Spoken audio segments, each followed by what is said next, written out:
Hoje a nossa meditação, amados, se encontra em 1 Tessalonicenses, capítulo 4, do versículo 13 ao 18, que diz assim a palavra: Não queremos, porém, irmãos, que sejais ignorantes com respeito aos que dormem, para não vos entristecer de como os demais, que não têm esperança. Pois se cremos que Jesus morreu e ressuscitou, assim também Deus, mediante Jesus, trará em sua companhia os que dormem. Ora, ainda vos declaramos por palavra do Senhor, isto nós, os vivos, os que ficarmos até a vinda do Senhor, de modo algum precederemos os que dormem, porquanto o Senhor mesmo, dada a sua palavra de ordem, ouvida a voz do arcanjo, ressoada a trombeta de Deus, descerá dos céus, e os mortos em Cristo ressuscitarão primeiro.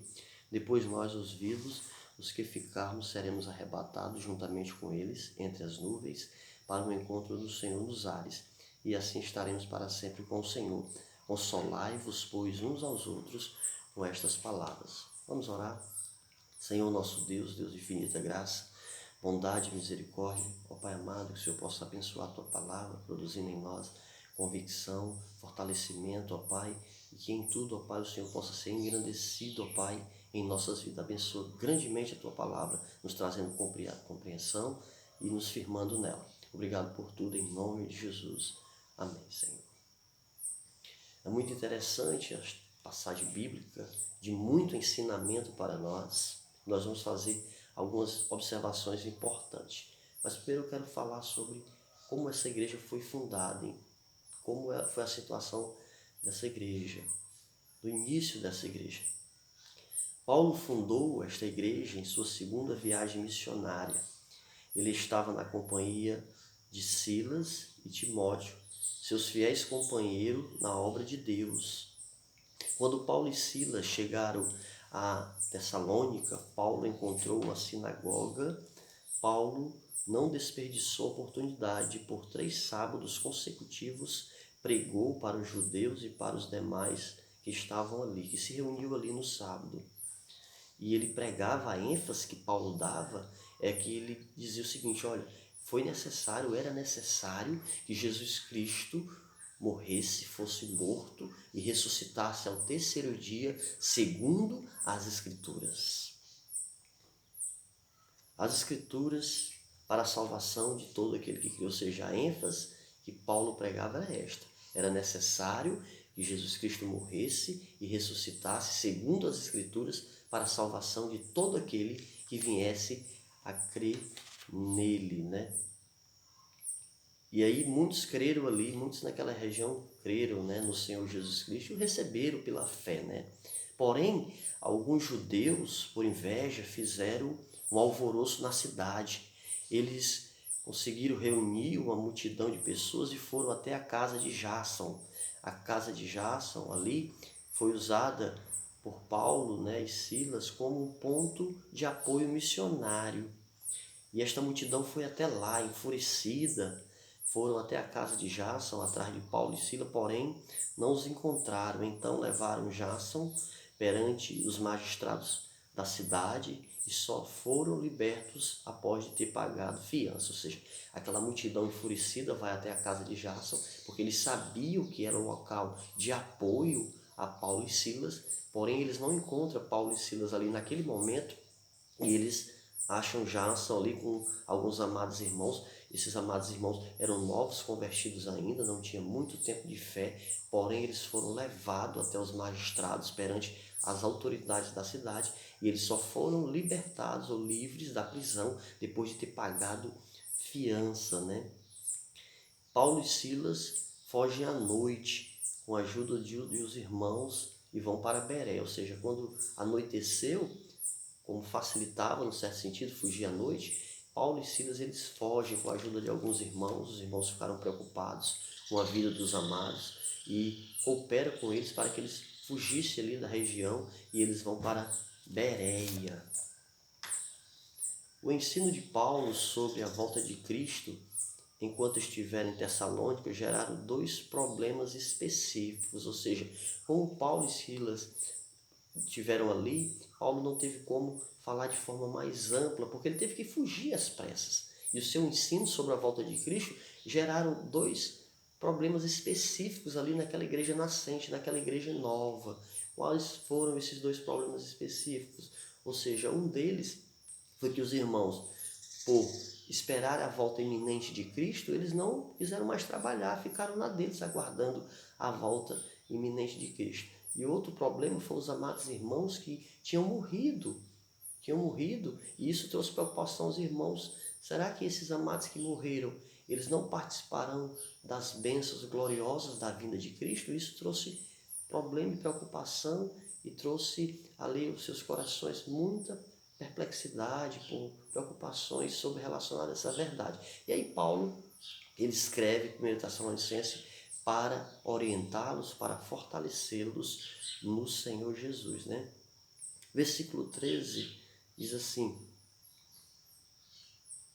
E não queremos, porém, irmãos, que sejais ignorantes com respeito aos que dormem, para não vos entristeceres como os demais que não têm esperança. Ou seja, Paulo fala que os irmãos não deveriam, ele escreve aqui para que os irmãos não viessem a ser ignorantes a respeito daqueles que já partiram em Cristo, né?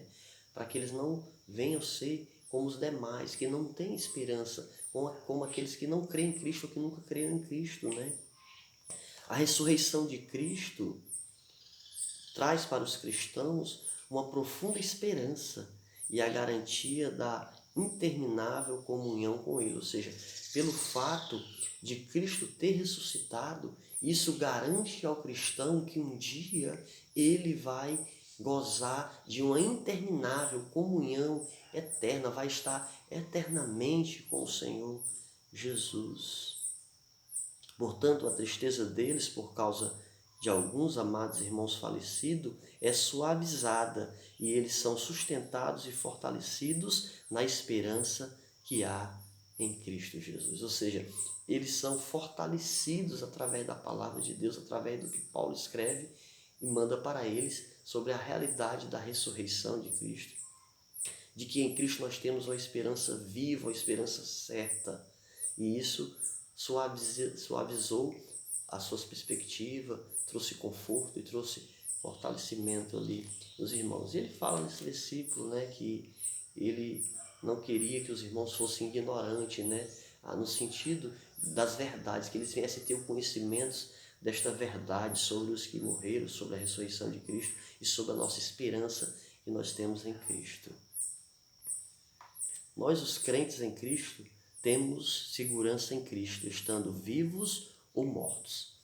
Esta é uma verdade que permeia o texto sagrado, que Paulo quis trazer aos amados irmãos e a nós hoje também. Nós devemos ter essa verdade na nossa mente e em nosso coração. Todo cristão, todo crente, quer esteja vivo, quer esteja morto, ele tem uma esperança viva, uma esperança certa em Jesus, pelo fato de Jesus ter morrido e ressuscitado para a glória de Deus e para a nossa salvação e para a nossa segurança eterna. Ou seja, ele fala aqui, porém, os demais que ainda não creram, né?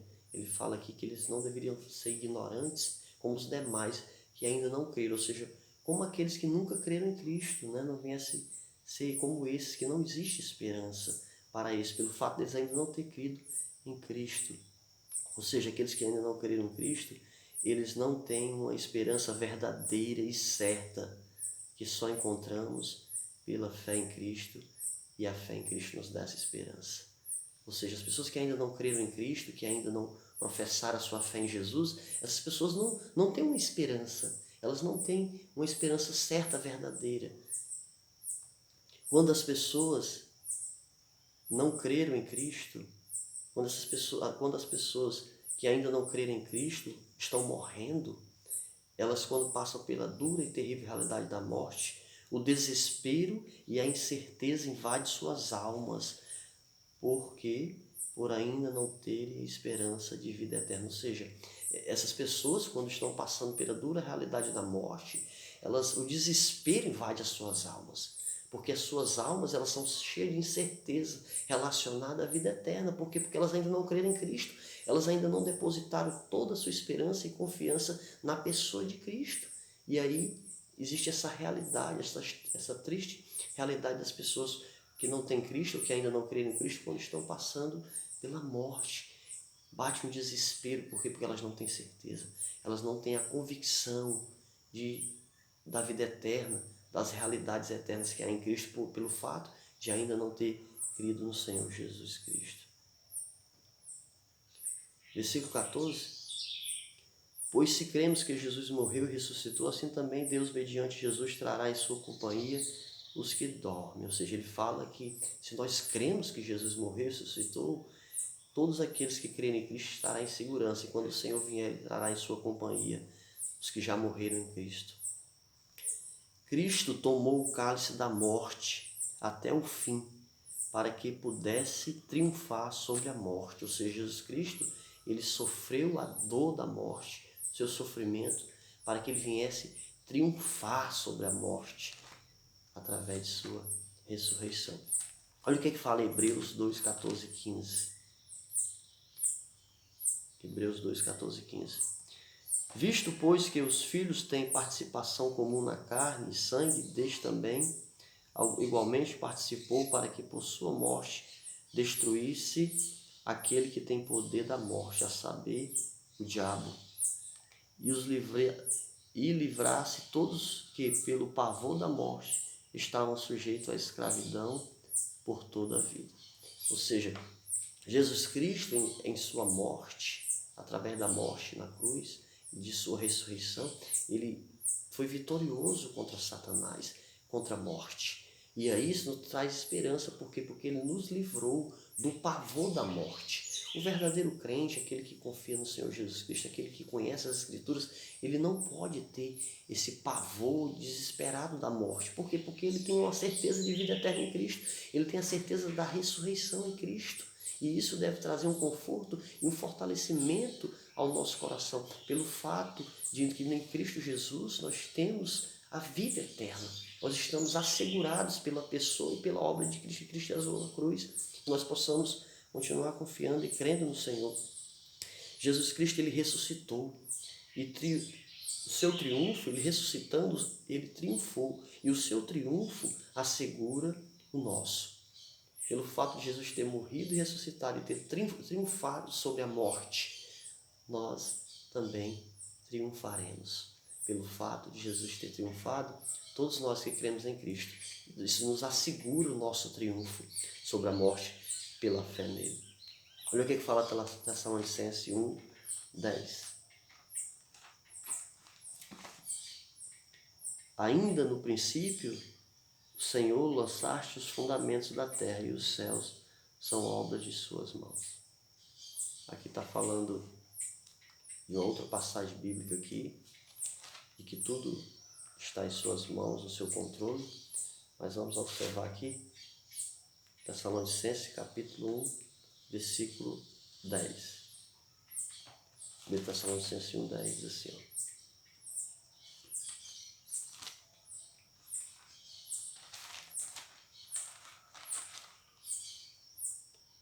E para guardar-te dos céus o seu Filho, a quem ele ressuscitou dentre os mortos, Jesus, que nos livra da ira vindoura. Ou seja, que coisa maravilhosa. Jesus Cristo, ele ressuscita, triunfando sobre a morte. E isso assegura, isso nos dá a certeza do nosso triunfo também sobre a morte, por fé e por confiança nele. É por isso que ele fala aqui neste versículo de 1 Tessalonicenses 1,10. E para guardar do céu seu Filho, a quem ele ressuscitou dentre os mortos, Jesus, que nos livra da ira vindoura. Ou seja, pelo fato de Jesus Cristo ter morrido e ressuscitado, nós aguardamos o Senhor Jesus Cristo vindo dos céus, arrebatar a sua igreja, porque ele nos livrará da ira vindoura. Da ira vindoura. E Deus derramará sobre todos aqueles que nunca creram em Cristo, que nunca o receberam pela fé. 1 Tessalonicenses, capítulo 4, versículo 15, diz assim a palavra: Ora, ainda vos declaramos por palavras do Senhor, isto nós, os vivos, os que ficarmos até a vinda do Senhor, de modo algum precederemos os que dormem. Ou seja, Paulo, ele tinha uma esperança de estar vivo quando Cristo voltasse. Ou seja, Paulo, ele tinha essa esperança, né, de estar vivo quando Cristo voltasse. É por isso que ele fala isso. Ele tinha essa esperança, né? Por isso que ele fala dessa forma, né? Paulo assegura aos seus leitores que ambos os grupos estarão em iguais condições quando Cristo vier arrebatar a igreja. Ou seja, Paulo ele garante aos seus leitores, ele nos garante de que ambos os grupos, tanto os que já morreram quanto os que estão vivos, eles serão arrebatados e eles gozarão das mesmas bênçãos de igual forma, de igual modo. Versículo 17. Depois nós, os vivos, os que tivermos ficado, seremos arrebatados juntamente com eles entre as nuvens para o encontro do Senhor nos ares, e assim estaremos para sempre com o nosso Senhor. Que esperança maravilhosa, amados, que nós temos no Senhor Jesus. Ou seja, todo crente, ele tem uma esperança viva, certa em Jesus, pelo fato de Jesus ter morrido e ressuscitado. Todo crente, ele tem essa esperança. Por mais que ele venha se submeter à dura realidade da morte, ele está garantido em Cristo Jesus. Ele está com a certeza de que Jesus Cristo um dia voltará e o ressuscitará. A doutrina do arrebatamento é apresentada para confortar e fortalecer os irmãos que estavam aflitos e confusos. Ou seja, a doutrina do arrebatamento, trazida por Paulo aos amados irmãos e para nós, ele tem a finalidade de confortar, de fortalecer os irmãos e trazer orientação aos irmãos que estavam confusos, com muita falta de entendimento de determinadas verdades, e Paulo traz para esclarecê-lo essas verdades e fortalecê-los e confortá-los. Diante dessas verdades, amados, aqui, dessa nossa reflexão, essa nossa meditação maravilhosa da Palavra de Deus, eu quero deixar 3 verdades ou 3 aplicações, né? 3 aplicações para a nossa vida através das verdades contidas aqui nessa palavra maravilhosa em nossa meditação hoje. Primeira verdade prática: todos os crentes têm uma esperança verdadeira em Cristo. Todos os crentes, todos aqueles que um dia professaram a fé em Cristo, verdadeiramente eles têm uma esperança certa em Cristo, uma esperança verdadeira, pelo fato de Cristo ter morrido e ressuscitado. Ou seja, todos nós temos uma esperança em Cristo, ou estando vivos, ou após a morte também. Ainda temos a esperança da ressurreição e da vida eterna. Outra verdade prática: Jesus foi vitorioso para nós na cruz contra o pecado, Satanás e a morte. Ou seja, Jesus Cristo ele foi vitorioso através de sua morte e ressurreição contra o pecado, contra Satanás e contra...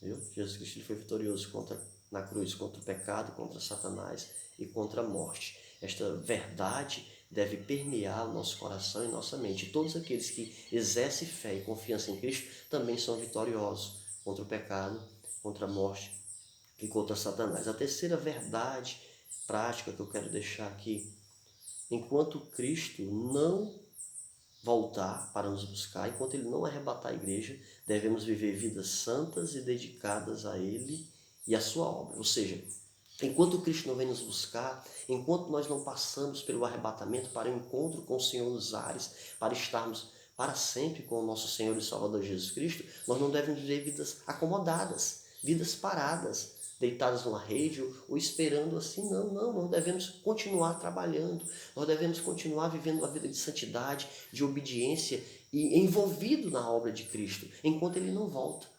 Que nós possamos, amados, crescer cada vez mais na graça e no conhecimento, que esta palavra possa encontrar guarida em nossos corações e que nós possamos nos fortalecer no Senhor Jesus, sabendo que em Cristo nós temos esperança, nós temos certeza de vida eterna. Que nós não possamos estar como os demais que não têm esperança, que vivem desesperados por não ter esperança, por não ter certeza da vida eterna. Nós temos certeza da vida eterna, nós temos certeza de que Cristo é o nosso Senhor e Salvador, de que Ele morreu na cruz e ressuscitou para a nossa salvação. E isso nos traz fortalecimento, isso nos traz segurança, isso nos traz convicções de que nós devemos cada vez mais servir ao Senhor e aguardar aquele grande momento que Ele vem nos buscar. Não parados, mas trabalhando, servindo e trabalhando continuamente na sua obra. Que Deus em Cristo nos fortaleça e nos abençoe através de sua maravilhosa palavra.